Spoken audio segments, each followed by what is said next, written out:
ku mukolo guno oguteekateeka guli nga 10 naye twogera ku muyimbi asobodde okuyimba emyaka egisukka 2 ng'alina consistency nga taddirira era just njagadde kubabuulirako oba naye mubuulire wajje yava kuba ffe twamumeekinga naye njagadde okukyogera nga papa waali era kinkoze bulungi. Tulina lunaku omanyi bwe twayimba mu Eagles bintu byasooka ne byekwata abamu nga babaagala abana tebabaagala kumanya okwomuveeyo atubavuma. Kati waliwo kasitoli kenjagadde mbanyumizeeko ke twalina ne muganda wange Misaki. Twali tugenda e Mubende ku Nakayima ne batuwa olugambo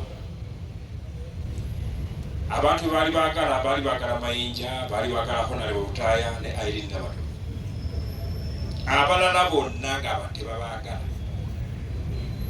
Nga gye tugenda kati ffe tulinga lesityo naye olugambo lwajja nga lugamba nti ffe bagenda kutugoba n'omukulu oyo.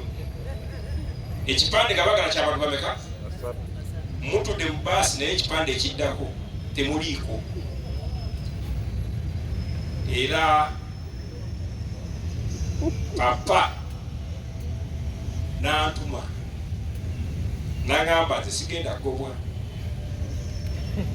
n'agamba nina amaanyi agagoberera abagoba. Yes, bw'aba agamba nti nimba iwakana yagamba sigenda gobwa era n'agamba nti nyamba owandiikire omuwalo ennyimba ebisigadde bindekere. Tetwagobwa kubanga olwedde twali tumaze okutegeera nti bagenda kutugoba. Mukulu Mayinja mwali muteeseteese otugoba naye ng'ate temutubuuliddewo tekyaliwo ekyo byava mu nkuubo ne bagamba bakulu abatayimba bulungi bakulu. Kati kwekkola oluyimba olwo lwe twakola lwe bayita Sweet wange, si lwe luyimba lwe twasookerako. Twasooka tumukole oluyimba, ono yasooka n'ayimba akayimba tekaavaamu naye nga kalungi oba tekaafuna bulango, bakayita Ian. Ekayimba ke yasooka okuyimba, be yakayimba nabo bonna ne bakola bulungi, ye n'asemba. Omuyimbi gwe tuzzeeko ku olwo ye yasemba bonna. Beti Mpologoma yayimba ne kavaamu, Sophie kavaamu, nani oba tepu yali kavaamu.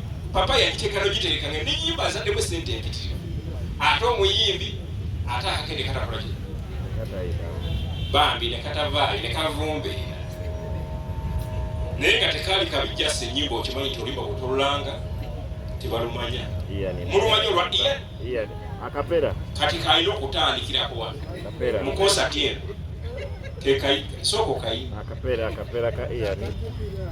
Katonda yaponya nampa Iani omutima ne guwumbula kamutijjise kuba okumwagala teyali nsobi olwo buli kataba mpya gyendi byakola mbyagala egomba Iani amute namwekwata ololeka mwagale sikikyamu kuba naye afaayo omuntu omulumuzuula si kyangu okwagala okw'emirembe n'essanyu omutali kumo ebyo bye ndiraga nga ndi nawe Yani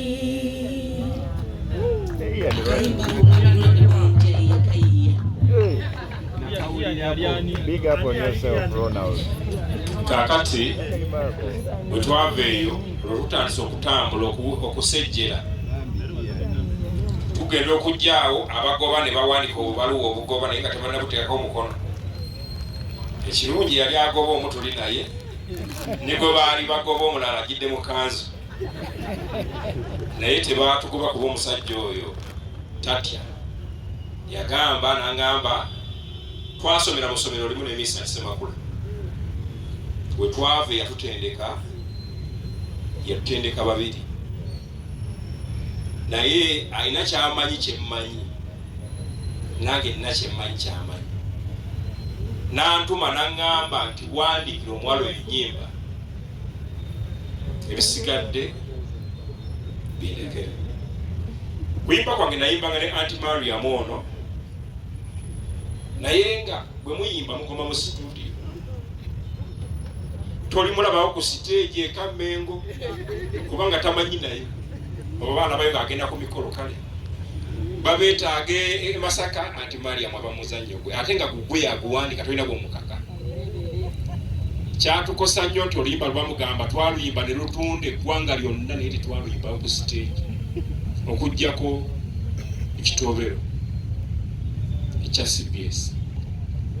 Naye oluyimba olwo lwalisobola okutambula Uganda ne lugimalako.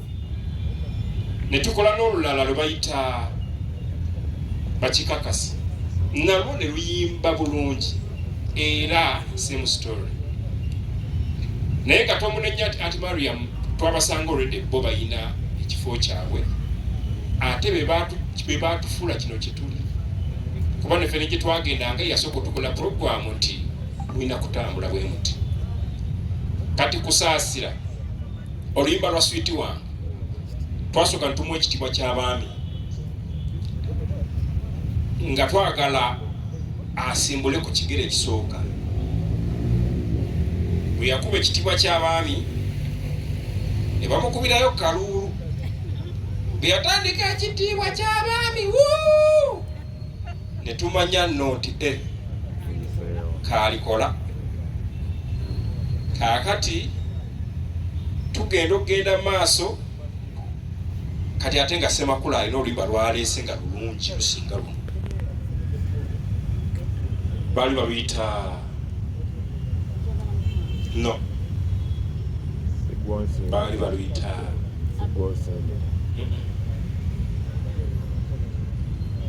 kati mangu nnyo nga gye twava tulina okuddayo ku drawing board omunoonyeza oluyimba olupya. Olwoli lwali lugenze nnyo nga lwa misinde miitirivu kwe kunoonya oluyimba lwe bayita Sweet One. Oluyimba olwo bwe twaluyiiya omuntu yateekamu ekigambo ekyalukuza bamuyita Mayinja. Nze najja nga njiiza ebintu byange Vagalanda naye naluteekamu ekigambo oli waggonjebwa. Nze nalina byentaddemu nga majaani kasasi era n'agamba bino bigobye ono ayimbe bw'ati wuuyaawo atwogera byafaayo. Oluyimba olwo bwe twalumala mugenda mu studio twalikodingira Wakasiwukira. Wakasiwukira mukulu Lutaaya Honorable eyakulembera okufuula omukyalo oyo kikyali mukubireko mugalo n'aluproducinga. Yakubisa abakubi aba Eagles teyakubisa abakubi ba studio. Yatwala owa bass bamuyita Musoke n'atwala ow'ennanga baali bamuyita Freddy n'atwala n'omulala n'atwala ne Kenny n'agamba munkubire bino. Twagenda okuva mu studio ng'oluyimba lunyuma. Omukyalo oyo lwasimbula era kyova olaba nti ffe wadde kusaasira munene naye ffe tukyamulabira mu butono buli. Yaliko omutono wadde abamulabye ageze okutuuka gy'ali.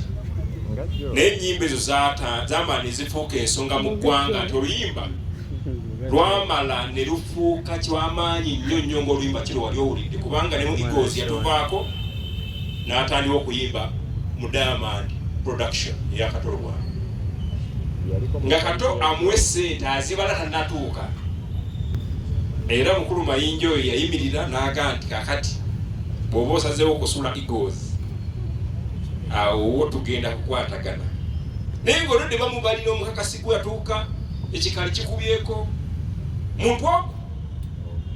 Era nakakijjukira wano nti Eagles production yalimu ebibiina 10 bigozeemu ono yali asobola okukola ekibiina ekikyenga bulaba chance na Rebecca Mayinja yali asobola okukola bandi ye n'agaa nti nze nga Mayinja ne Bagunda misa akyaye kugamba already ebyafaayo byebyo awo ne tutandika okutambula ne tujja ne tukola ennyimba endala etteepu gye twagitwala gitunda ne bagigaana ogigula iyaswitiwa twagitwala gye tuna teepu ne bagamba nti Mwabiru sinagamba nti ennyimba nno zino singa oziwadde Irene Namatovu n'aziguze naye ono omuyimbi talina byayimba ennyimba nnungi naye omuyimbi si muki si mulungi bw'atu bwe yatandika okubeera nti atandika okugenda mpaka oluyimba lwe twaluwa Dick Production oluyimba bwe lwafuluma omukyala n'asimbula ntaddanga amabega up to now lwamusumulula emiguwa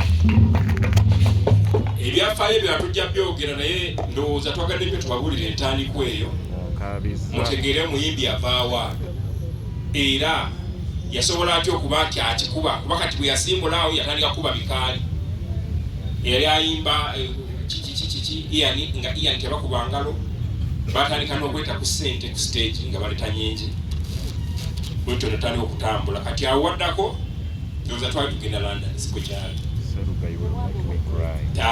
baatugoba tebatugoba bamala ne bagaba beerwanyeeko omukulu omugobiti yatugoba yagamba bokasabala banga okoze bulungi nga kyebaagala kale tekwali kutugoba basically naye kwali kututeeka mu mutima kukola ki kati ate nze nalinga nnyimba nnyo ne Aunt Mariam ono ate nze nemuleke nandekereranga naye ali mizannyo gye kati ate nange nensigalira bwentyo naye nefunayo mwenda Lukaku walinga akuba golo so bwetyo bwetwajja tutambula ebisigadde ndowooza nja kubyogera ku lunaku luli nange ng'afunye obudde